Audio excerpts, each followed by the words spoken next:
Après les différents scandales alimentaires qui ont secoué la France, des acteurs de la société civile militent pour redonner une place centrale à l'alimentation avec une nourriture saine et durable.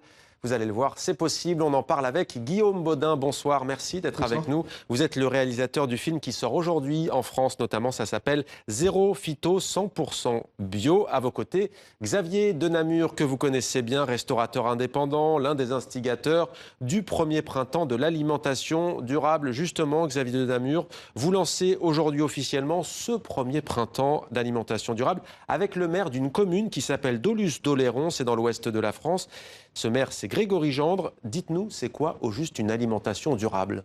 Alors c'est une alimentation déjà qui n'obère pas, je dirais, le futur de nos enfants. C'est une alimentation qui nous met en bonne santé parce qu'il faut savoir que pour durer nous-mêmes en tant qu'humains, il faut qu'on soit en bonne santé, sinon ça coûte cher à la société. C'est une alimentation qui n'utilise pas, à mon sens, trop de pesticides, vaut mieux pas du tout. D'ailleurs, c'est ce qu'on défend avec Guillaume. Ouais. Une alimentation qui, en fait, vous avez des auditeurs dans l'autre bout du monde. Vous voyez, quand vous avez une alimentation avec des animaux qui sont nourris à base de soja OGM ou des produits avec de l'huile de palme, vous détruisez le capital de la planète, c'est-à-dire des forêts primaires qui ont des millions d'années. Et tout ça pour une nourriture souvent trop transformée, ultra transformée, qui n'est pas durable et qui n'est pas tenable. Et je crois que les citoyens doivent aujourd'hui s'en préoccuper parce que c'est leur santé qui est en jeu et la santé de la planète. Et justement, vous parlez des citoyens. Guillaume Baudin, vous êtes allé à la rencontre de ces citoyens. Pendant plusieurs mois, vous avez rencontré des responsables politiques locaux et vous avez décidé de nous montrer des cantines qui avaient décidé de se mettre au bio, notamment, pas de pesticides. Vous parliez de l'avenir. L'avenir, ce sont aussi les enfants. On va regarder la bande-annonce de votre documentaire Zéro Phyto, 100% bio. La première introduction du bio en restauration collective à Montsartour remonte à 1999. C'était le bœuf, donc c'était à l'époque de la vache folle. Et au moment où toutes les cantines scolaires ont arrêté de servir du bœuf pendant 1 ou 2 mois suite à ce scandale, nous, on a décidé de passer en bio et on a maintenu le bio. Parce que je pense que ceux qui ont remis le bœuf au bout de 2-3 mois, il n'y avait pas beaucoup de différence avec ce qui se passait avant. Personnellement, j'ai pu subir des pressions de lobbying phyto qui n'étaient pas forcément satisfaits qu'on parle autant de Versailles et que Versailles arrive à budget constant à passer à 0 pesticide. Le fait qu'on soit à budget constant, ça a été une vraie problématique. Puisque eux défendaient que le désherbage chimique était pas cher, ce qui reste toujours vrai. Mais moi, je leur répondais qu'on travaillait à l'échelle de la ville sur l'ensemble de la gestion des espaces verts.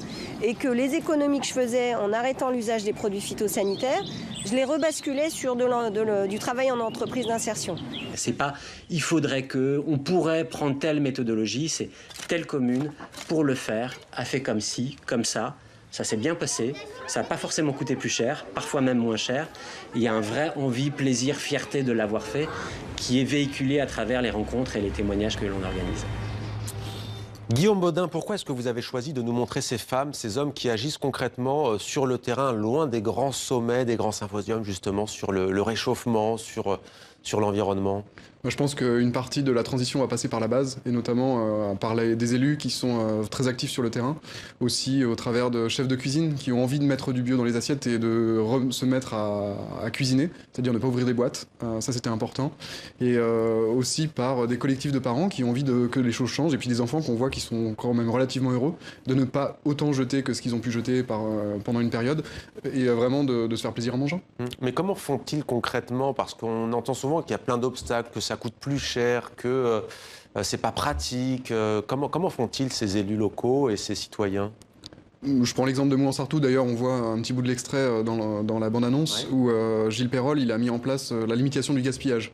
Et en fait, en limitant le gaspillage, en passant de 150 grammes par assiette de gaspillage alimentaire, c'est la moyenne nationale, hein, à 30 grammes de gaspillage, en essayant de nourrir, que les enfants se servent uniquement de ce qu'ils ont envie. En fait, ça permet de faire une économie de 20 centimes par assiette et de financer le surcoût du bio. C'est un exemple parmi tant d'autres. Xavier de Namur, peut-être quelques mots sur les 2 pommes. Pourquoi 2 pommes? Elles font pas 1 kilo chacune, visiblement. Elles sont petites, elles n'ont pas l'air non, alors OGM. Alors on voit, non, pas du tout. Ce sont des opales, des pommes opales bio. On voit qu'ils ont un peu de tavelure, elles ont peut-être des verres et tout, mais elles sont hyper bonnes, hyper croquantes. Ouais. Et elles n'ont aucun enrobage, aucun pesticide. Et donc, vous savez que quand vous mangez des produits, encore une fois, vous avez votre flore intestinale qui est votre barrière immunitaire. Et si vous mangez des produits trop transformés, des produits qui sont avec des produits qui ont été conçus avec des produits nocifs, vous mettez en péril votre santé.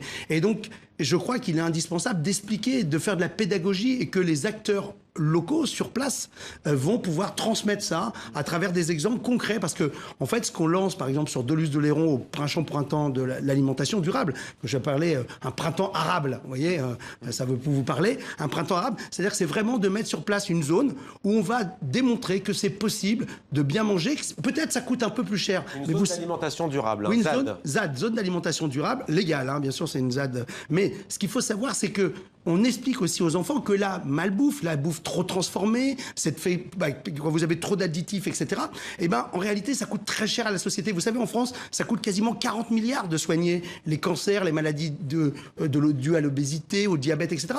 Plus de 200 milliards aux États-Unis par an. Vous voyez, alors, quand on est là à vouloir faire des économies pour pas rembourser des médicaments, c'était dans le programme de la droite, 200 millions d'euros, ou on essaye de gratter quelque chose, par exemple, sur la justice en France, des choses comme ça. Pendant ce temps-là, on a des milliards qu'on pourrait économiser. Et pour ça, on ne donne pas aux cantines, par exemple, aux élus, aux collectivités locales, le moyen de faire mieux. Et vous avez, je finis là-dessus, par exemple à Paris, aujourd'hui, bientôt capitale du goût mondial, c'est Madame Hidalgo qui le fait. Et bien à Paris, vous avez une cantine, c'est la Sodexo qui gère, vous avez de la nourriture industrielle catastrophique. Et donc, j'ai lancé aujourd'hui avec des parents de ces cantines en disant le hashtag balance ta cantine. Parce que pendant ce temps-là, le président M. Notamment sur Macron votre compte Twitter, ouais. a mangé chez la Sodexo au Jules Verne, au premier étage de la Tour Eiffel avec M. Trump. Et alors là, la Sodexo, elle fait très très bon. Vous voyez ? Donc il n'y a pas deux poids, deux mesures. Il n'y a pas de raison que le président et ses invités mangent très bien et que nos enfants, eux, souffrent d'une mauvaise alimentation. On parlait de cette ZAD, il y a aussi un autre combat qui est mené dans cette commune de l'ouest de la France. C'est un combat contre McDonald's. Où en êtes-vous, justement ? C'est Grégory Gendre, donc le maire de Delus-de-Léron, qui est sur cette action. Et pour le moment, il est assigné par la justice à donc 300 euros où il paye par mois parce qu'il a refusé que McDonald's s'installe sur ses terres. Aujourd'hui, en fait, il le finance au travers d'un financement participatif. Et justement, le printemps de l'alimentation durable qui a lieu le 20 et 21 avril, ça fera 6 mois, donc du coup, qu'il paye en fait cette assignation. Oui, c'est-à-dire qu'en réalité, ce qui se passe, c'est qu'effectivement, il refuse de délivrer un permis de construire.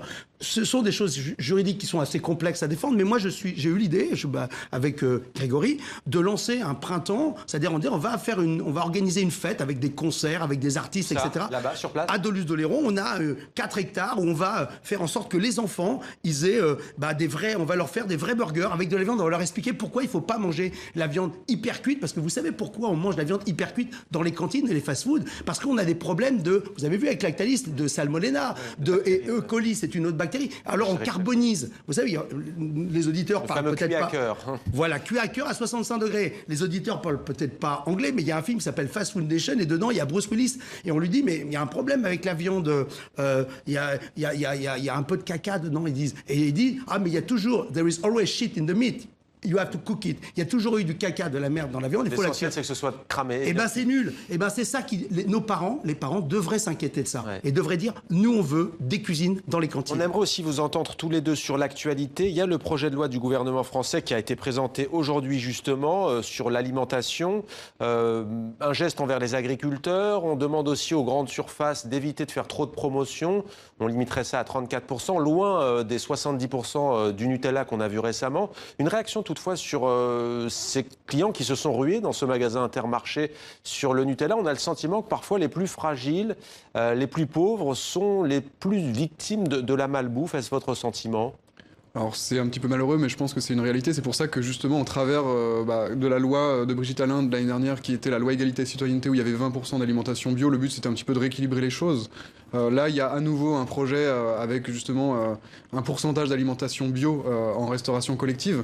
Alors, toi, tu milites depuis toujours sur la transparence. Le but, c'est évidemment que ce soit du bio et local, cuisiné sur place. Je pense que c'est aussi important de le dire, qu'on ne veut pas non plus que ce soit du bio industriel. Le ministre français de l'Agriculture, lui, je cite, a dit « ceux qui vivent de peu » en parlant de ses clients qui ont acheté des pots de Nutella massivement. Il y a d'ailleurs eu quelques scènes chaotiques.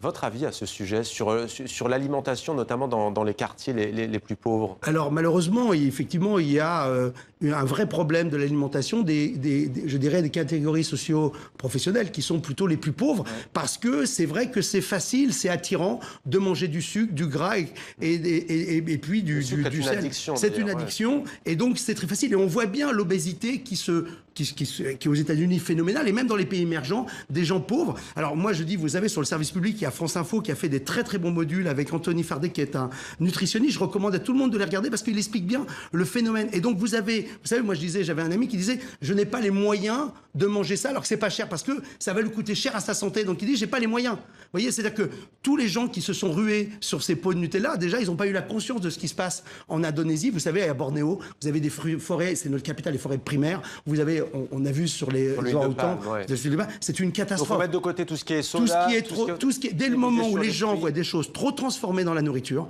avec plein d'additifs, vous savez, passer des œufs coquilles, d'ailleurs je recommande manger des œufs zéro, c'est du bio, parce que c'est meilleur pour la santé et que les poules, elles ne sont pas blindées d'antibiotiques quand elles sont en batterie. Et bien dès que vous voyez plein de E103, d'ailleurs je crois que c'en est un, ça c'est un colorant. 14, 200, oui. Voilà, les colorants comme ça, où c'est même écrit sur la bouteille, attention, peut provoquer énerver les enfants. Et ben voilà, donc moi je recommande à tous les parents de donner à leurs enfants un appareil photo, d'aller dans les cantines, de désobéissance civile, et de mettre leur photo de leur cantine avec le hashtag balance ta cantine. Et on peut le faire en anglais, I want to eat well too, parce que tout le monde dans le monde entier doit bien manger. Je veux aussi bien manger. Merci beaucoup Xavier de Namur, merci Guillaume Modin d'avoir répondu à nos questions sur TV5 Monde.